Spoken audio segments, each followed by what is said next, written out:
That's great. Find out who it was. I want to thank you all for coming out. It's a beautiful day. And we're here once again to honor another celebration of our lighthouse in our bay. This has been a summer of anniversaries. 100 years ago was a very eventful year in Ashland. As many of you know, we celebrated the 100th anniversary of the Ashland Courthouse. We have celebrated the 100th anniversary of the Ashland Lighthouse, and that is continuing today. And also the ore dock, as I understand, was built about that time. So Ashland 100 years ago was a city on the move, and I'd like to think that we are also moving forward now. So what does the ore dock, or what does the lighthouse mean to us? We're going to hear about it from Bob Krummenacher and all of our guests. I just want to do some welcomes here. We have Bob Krummenacher, who's the superintendent of the National Park Service in Bayfield, out of Bayfield. We have Laura Loomis, who's from the National Parks Conservation Association. We have Senator Janet Bewley, who is our state senator. Next to her is U.S. Senator Tammy Baldwin. Welcome. And on her right is Congressman Sean Duffy from the 7th District. And to the right of Congressman Duffy is Michael Wiggins, who is the chair of the Bad River Reservation. Welcome, Mike.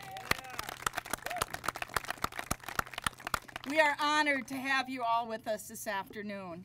And also, I want to point out a couple other guests. Where's Dick Mitchell? Dick is here, and he is the grandson of one of our original lighthouse keepers. He's wearing his grandfather's uniform. Please greet him, talk to him. He is, he's a walking encyclopedia on the lighthouse. Also, Jim Tomczak. Where's Jim? Jim? Did he run away? He's hiding. Jim was one of the Coast Guard assignees to the lighthouse, and he also knows a lot. So look him up over here. Welcome, Jim.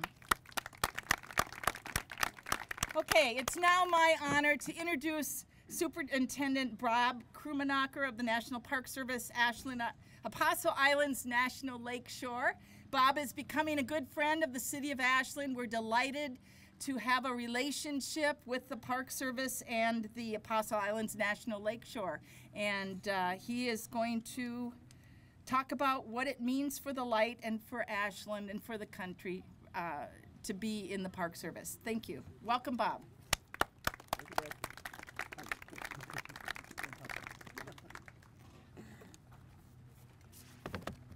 Thank you, Deb, and thank you all for being here. What a great day. As Deb said, we're starting to get used to being in Ashland, and we kind of like it. So I want to say we almost lost this light. I've been looking at this ever since I came to the area in 2002. I live in Bayfield, but like everyone who lives in Bayfield, I shop here in Ashland and do a lot of my business down here. And I've been looking at that light and thinking, one of these days the Coast Guard is going to want to dispose of it. I really need to talk to them about that. But I didn't. And then in spring of 2012, the Coast Guard announced through the Federal Register that they were going to dispose of the lighthouse. And they didn't talk to me, and I didn't talk to them. And so I sprang into action a little bit late at that stage.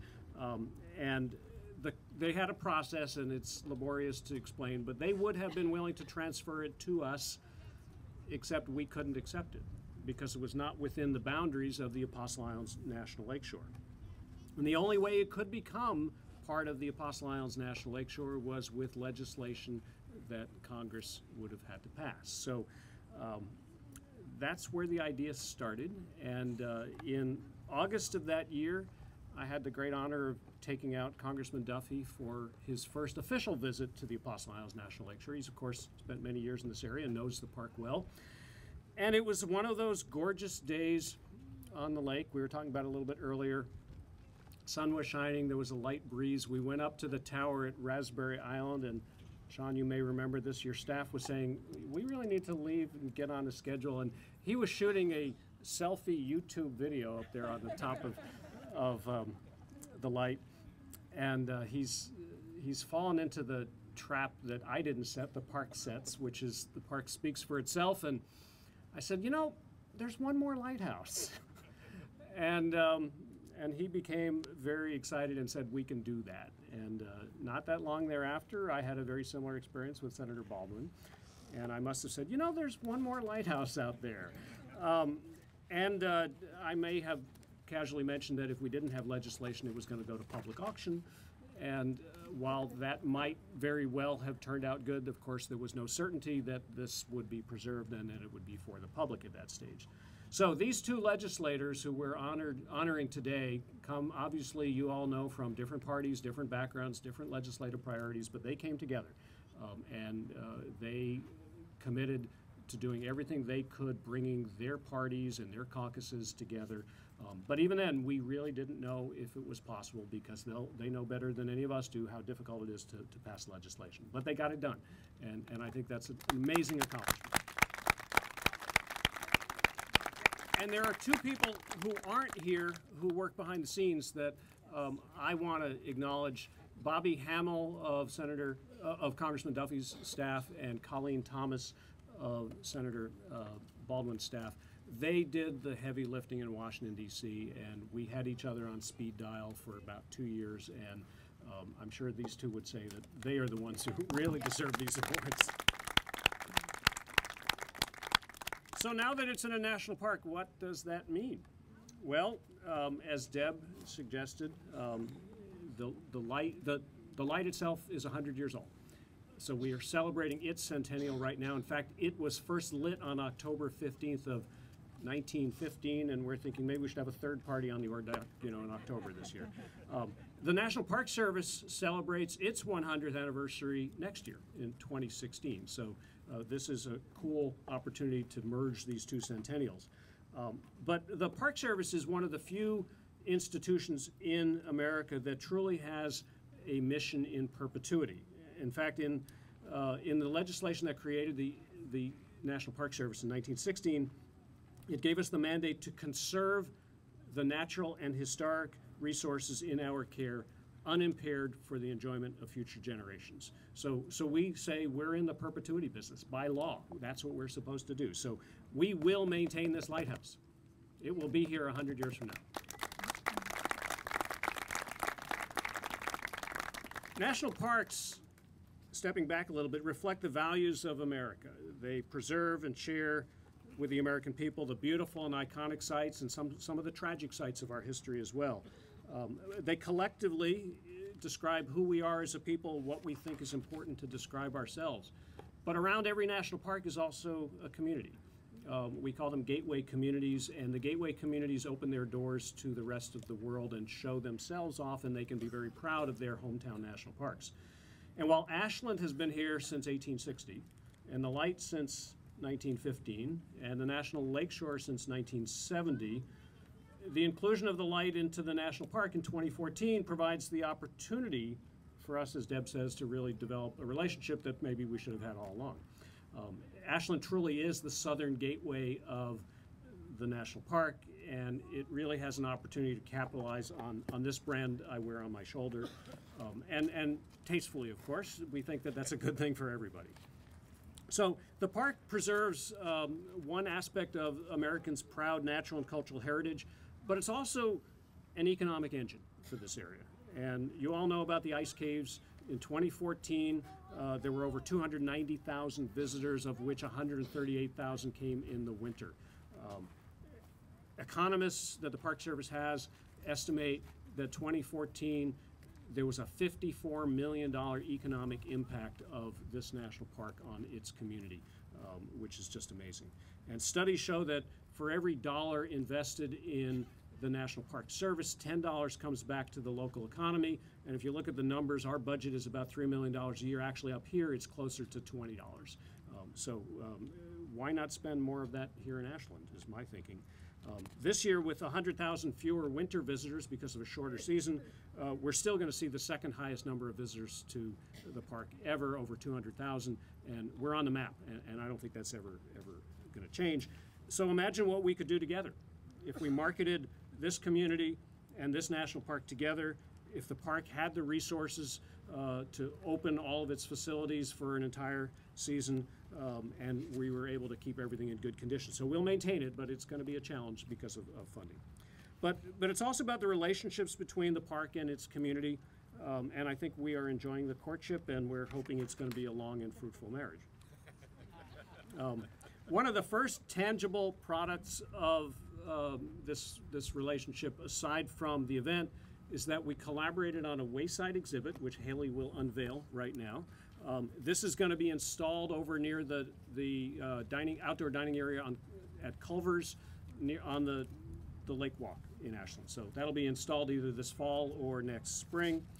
We're also working together with the city and the Friends of the Apostle Islands, and the Friends have a booth back here on a new mural.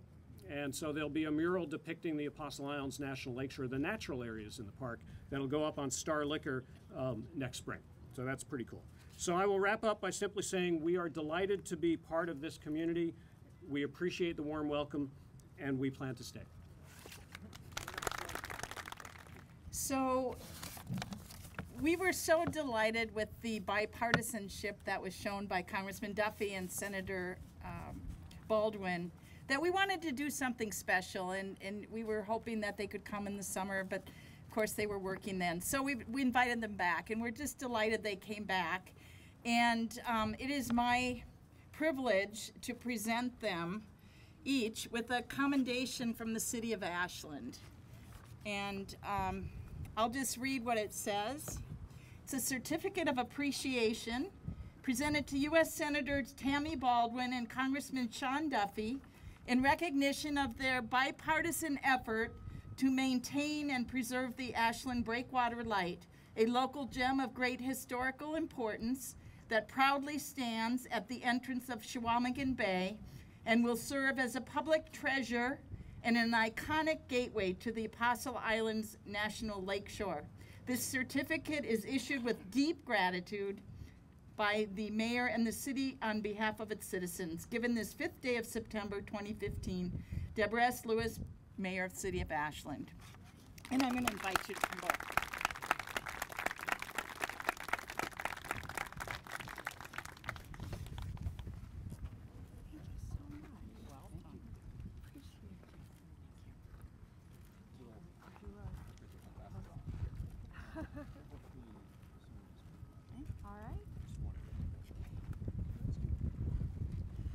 Let's give them one more hand.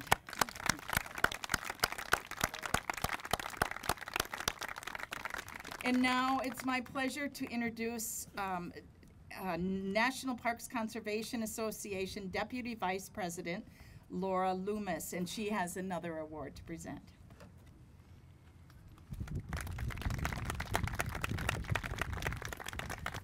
Thank you, Deb, and thank you, Congressman and Senator for all your support over the years for this wonderful park.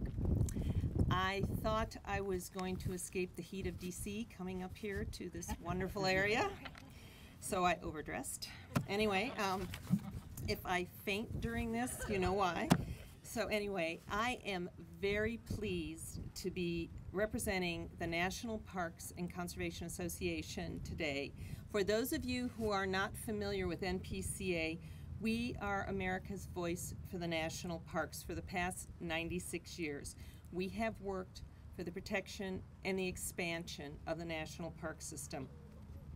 Today we have more than 1 million members and supporters that work on behalf of making our national parks the wonderful system that it is. And we have, I just want to let you know, we have 20,000 members and supporters right here in Wisconsin. So Wisconsin folks are a real strength within our numbers. And although we are headquartered in Washington, we have staff in the Midwest, in Chicago, and in Minnesota, and they just want to let you know they all know how to find northern Wisconsin. So they're up here a lot. NPCA created the Park Achievement Award to honor those individuals who have advanced the protection of our national parks and unique resources by ensuring that this country's natural and cultural treasures, such as the Ashland Harbor Breakwater Lighthouse, are preserved. We're ensuring that current and future generations will have and will be able to enjoy and appreciate the wonderful natural and cultural resources of this country. Two recipients of this award are also, we are honoring them because they have been such tremendous supporters for the various efforts to preserve the Great Lakes in this, and especially the resources here at Apostle Islands. The Park Achievement Award is not the only award that NPCA presents. We also have presented an award called the Marjorie Stoneman Douglas Award for citizen activism, and we presented it to someone you may all know, Martin Hansen. We presented it to him. We presented it to him in 2004 for his work in getting the Apostle Islands established. And another person we have honored with an award over the years, many years ago, but for his work here on Apostle Island, was Senator Gaylord Nelson. Because we have presented so many awards to individuals for their work on Apostle Islands has the distinction of being the National Park System unit that has received the most awards from our organization.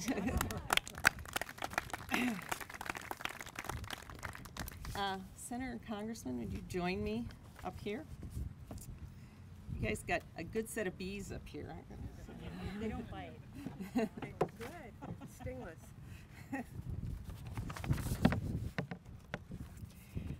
On behalf of NPCA's members and supporters, I am pleased to present you with the National Parks and Conservation's National Park Achievement Award. Congressman. As Bob mentioned, next year is the 100th anniversary of our National Park System, and we know with the support we get from our Senator and Congressman Duffy and the leadership they show in Congress that it's going to be a great second 100 years for the National Park System. So thank you.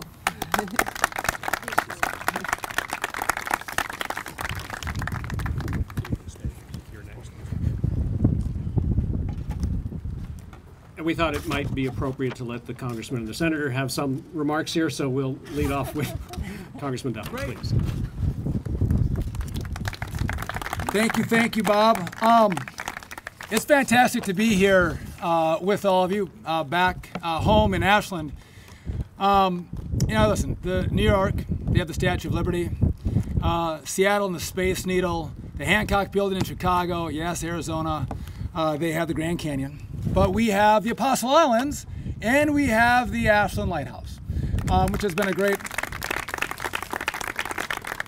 attraction for folks around the country to come to our area. And I think it's so important that you've had a group come together to preserve the lighthouse, a lighthouse that through its history has welcomed ships and guided ships through dark nights and through pretty mean storms that happen on Lake Superior. But for us, since we've had a little diminished shipping, it welcomes so many of us home. For me, for 10 years living in Ashland, the symbol of getting back home was seeing the breakwall and the lighthouse. And it has such a meaning for so many of us who live here. I think it's important that you had a group come together to make sure they save it. And I think as Bob said, it's a great example of seeing a need in your community, seeing a problem that the Coast Guard is going to sell it. And they're going to sell it to hopefully a government agency, but maybe a third party, but you had no idea where it was going to go. And when you see a problem, to actually reach out and go, you know what, maybe I could find a couple people to champion this problem and come up with solutions to fix it. And Bob did just that. And it's been a pleasure to work with Senator Baldwin's office. As you might know, I was positioned on the right of her and Senator Baldwin on the left of me. You might pick up that there's a lot of issues that the two of us don't agree on.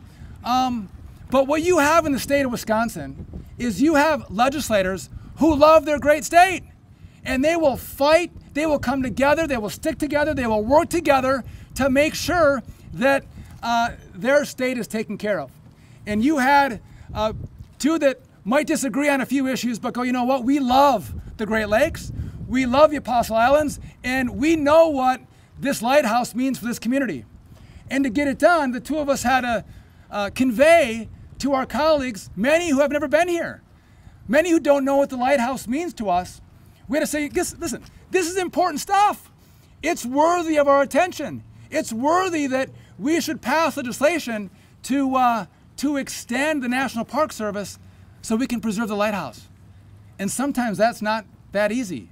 But through the constant effort, me as a Republican and Tammy as a Democrat, Tammy in the Senate and me in the House, we were able to get that work done.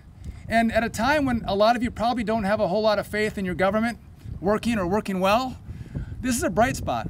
The lighthouse is a bright spot that your government can actually work, that people can come together around common issues to create a common good, to advance the cause of their community, to make sure that the lighthouse is preserved for generations to come. I don't know what if the high school team is going to be called the Dockers in 20 years, 100 years. Our history changes. What will our community be? But I tell you what, the breakwall and the lighthouse being here for generations to come will always remind us of our great founding and our great history that we have in the greater Ashland community. So I want to thank Senator Baldwin for all her help and effort that her and her team put into this. And I appreciate the Park Service and Bob for being a fierce driver, making sure that we could never let up and we could never forget. And we had to get this job done. And it's a point that I'm proud of. I got to tell you, and I'm going to shut up in a second, but some of the fondest time I've had is the 10 years I spent in Ashland. And I didn't grow up loving Lake Superior. I was in Hayward. But if you spend any time on this lake, I don't know what happens, but it grows on you, and it has a special place in your heart forever. And that's why the two of us have worked on funding to make sure that we have adequate funding to preserve and protect the lakes moving forward.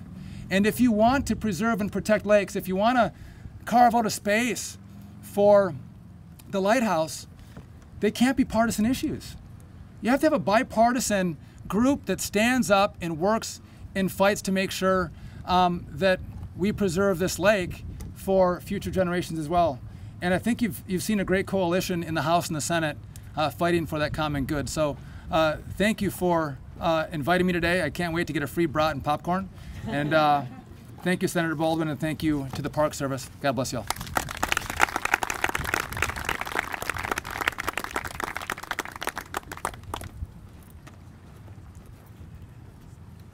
Senator Baldwin. Feel free to sit down. Thank you. I am just thrilled to get a chance to join in this community celebration of a very remarkable accomplishment. And it's an accomplishment that I too want to thank Sean Duffy for his partnership in achieving, but I also want to recognize the many leaders throughout this community that recognize the importance of getting this done and stood up when it was needed. So in reflecting on this moment, I always start with what I love about the state of Wisconsin. And I know that we all maybe think of different things when we start thinking about why we love being Wisconsinites or being from this state. I certainly instantly think of our natural resources. You know, we're a state with 3 coasts, an east coast on Lake Michigan, a north coast on Lake Superior, a west coast on the St. Croix River and the Mississippi River. We're also a state with this incredible history. I think you, Bob mentioned Gaylord Nelson. You know, when we toured the Apostle Islands together, it was, I think, on the eve of the 50th year celebration of when Gaylord Nelson convinced President Kennedy to come and behold the Apostle Islands. And people were so thrilled because he was able to start that debate about the protection and the preservation of these gems. But we're also a state which was the childhood home of John Muir. Clearly one of the greatest inspirations behind the National Park Service. And as we're on the eve of celebrating 100 years of the National Park System, you know, we can be proud in Wisconsin of having been a big, you know, having had an impact on that. When Ken Burns in the public television documentary talked about the National Park Service and the national parks, he said, he coined it, and he was probably quoting somebody else, America's greatest idea. I think back to just a couple of years ago when the government shut down, and one of the biggest pushbacks was, what do you mean you're closing the parks? What do you mean we don't have access to these resources? This is such a treasure. And so how wonderful to celebrate the integration of the Ashland Light into this incredible asset that we have here, the 100th birthday of the Light, the 100th anniversary of the Park Service, and the partnership of community, Ashland County, Ashland the city, and this national treasure. So it is, in some ways, perhaps as we were going out and looking at the Light, Bob was suggesting, you know, well, the law has changed, but not a lot else will in terms of its presence there. But in so many ways, what you've described as a closer partnership between community leaders with vision and the National Park Service has been created by this. So I appreciate all the leaders who have stood up and gone the extra mile to make this happen, and I think there's a lot more in store. So thank you for taking a moment out of busy schedules to celebrate and recognize. Okay, thank you.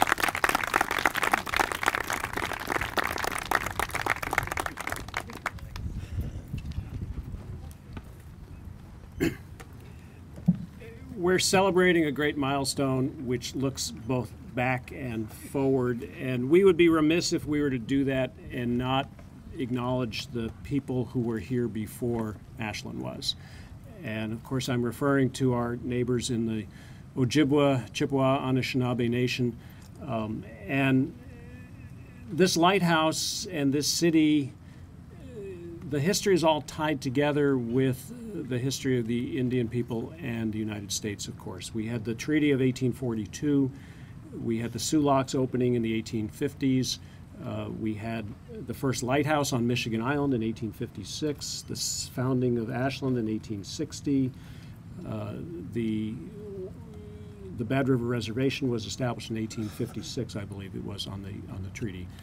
So I'm delighted to say that the people who are here before us are still here, and they're still amongst us, and we are learning much from them. And Mike Wiggins, most of you know, has been the leader of the Bad River Tribe for several years now and has really done an exemplary job at speaking up not just for his people but for the values of this lake and this community. And I think his efforts to reach out beyond the Bad River and Chippewa Nation and really develop alliances with others, including the city and the National Park Service, are just extraordinary. And I'm delighted to welcome Mike to this podium.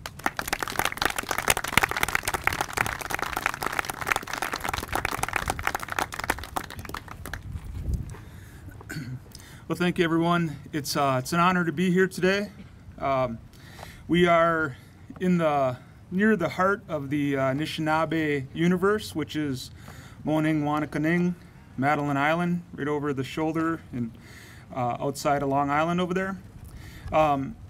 What I would say about that notion that we are right in the heart of the Anishinaabe Ojibwe universe is that it's an honor to be here in our shared home. A home that is as vital for every one of us and is important for every one of us, regardless of race, creed, or color. And I'll tell you what, it's a beautiful home that we share here. In this cosmic moment in time that is 2015, and on a historic day like this today, putting another piece in the Apostle Island Park Registry, it's a beautiful thing. And I would say this, that when I think of lighthouses, the thing for me that I love most about lighthouses is that you can't have a lighthouse without water. And when it comes to water, I would posit this notion that the quality of a lighthouse is probably directly dependent on the beauty and the quality of the water that it reflects its light off of. And in that regard, I would say that here in Chequamegon Bay and the Apostle Islands, we have the most beautiful lighthouses in the world, right?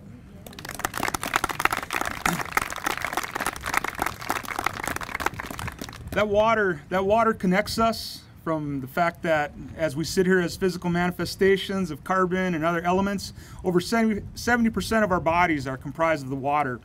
And for all of us in this area, for Ashland City folks, Bad River, Washburn, we're all Gitchagumi and Niniwug, Lake Superior people. We're not random water. We're not comprised of California municipal water supply. We're comprised of Pinocchio watershed water. We're comprised of Lake Superior water. And the interconnectedness that is that hydrological body from the Pinocchies, or we say Minuaki, Pinocchi, that good earth and water, all that groundwater that bubbles up and rushes down through the bad, right out in towards Madeline Island, building up Long Island even more. All of that interconnectedness is what makes this place so special. It's what binds us, and it's what's going to send us into the future, sharing and thinking about each other. And I think, you know, when I think about the lighthouse and the apostles and things like that, we have it really good. We have it really good. We're in an area where not only is the water quality still very, very good compared to, well, let's just say Lake Erie. I don't want to get too negative or nothing. But toxic algae blooms are real there. And that poor Great Lake is in dire need, dire straits. Over in the St. Louis watershed, they're debating over by Spirit Island on a $77 million cleanup or a $5 billion cleanup. That's real. Here, we're still talking protection and preservation rather than restoration and reclamation. And that's a good thing. And in the spirit of sharing a home with you, the notion of the Park Service taking care of that lighthouse into perpetuity, what I want to share from Mushkazibi, Medicine River, Bad River perspective is that we're going to try and take care of the water. We're going to try and take care of this big lake into perpetuity. And in that regard, we're with you. We're with you on keeping these lighthouses the most beautiful lighthouses in the world. And I'll tell you,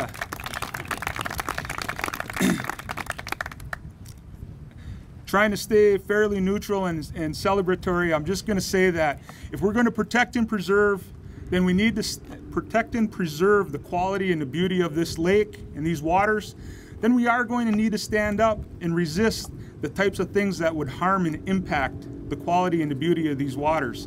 It's that simple. And the rest of the, I'll leave that to individual, decision making.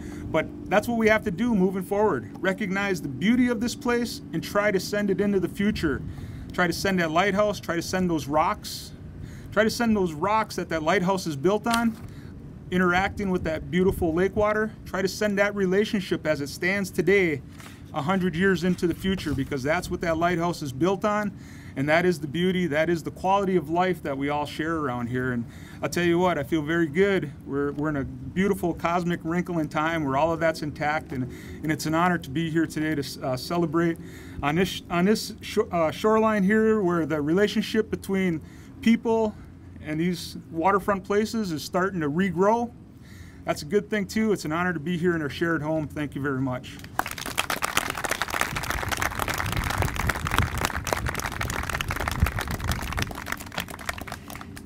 Thank you to our speakers. I want to invite you all to stay after the ceremony. We do have some exhibitors here from the Apostle Islands National Lakeshore. The Friends of the Apostle Islands National Lakeshore, Ruth Getz, is here. The Ashland Historical Museum and the Vaughan Public Library have exhibits. We want to thank 6th Street Market for the free brats, South Shore Brewery for the root beer, and Pepe's Popcorn Wagon. I also want to thank Rose, Sarah, April, Steve Sharp, and all the public works staff that helped with this event. And finally, I want to leave you with a quote by Lisa Wingate. "What does a lighthouse do? I ask myself. It never moves. It cannot hike up its rocky skirt and dash into the sea to rescue the foundering ship. It cannot calm the waters or clear the shoals. It can only cast light into the darkness. Yet, through one lighthouse, you guide many ships. Let us show this old lighthouse the way."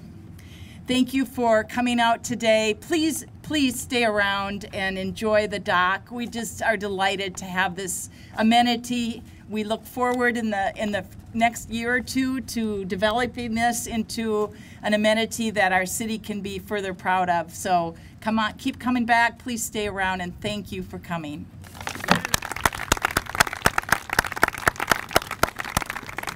And Andy Oki will be playing music with Stevie Mateer back here, so there's lots of reasons to be around.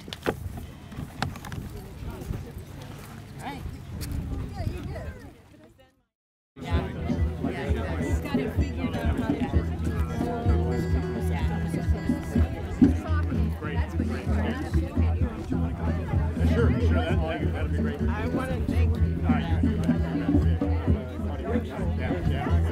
Yeah, great. Yeah. Oh, I love it. It's true. Oh, yeah, sure. She has been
such an interesting